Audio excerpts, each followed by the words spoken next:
Hey guys, how's it going? My name is Adam. Today I'm going to show you how to fix the Facebook and TikTok login problem. Fix unable to authorize TikTok, to log in with your Facebook account.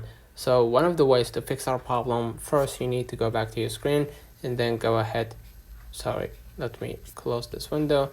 Go ahead to your App Store, Google Play, and then what you're going to do, you're going to just try to look for TikTok and make sure that you updated the app to the latest version. Next, what you're gonna do, you're gonna just download and update Facebook to the latest version as well, and make sure that you logged in with your account, right? And that should fix your problem. Now, what you're gonna do, you're gonna just go back to your screen, go ahead to your TikTok, and then go ahead and enter the continue with Facebook, proceed with it, and then you're gonna be able to enter your account basically, and afterwards you're gonna authorize Facebook to have access, or you're gonna authorize for Facebook to have access to your TikTok, or the other way around, so you can exchange information.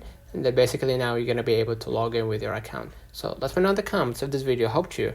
Don't forget to like and subscribe, turn on the notification bell to receive every video we upload. Thank you for watching. We will definitely see you in the next one.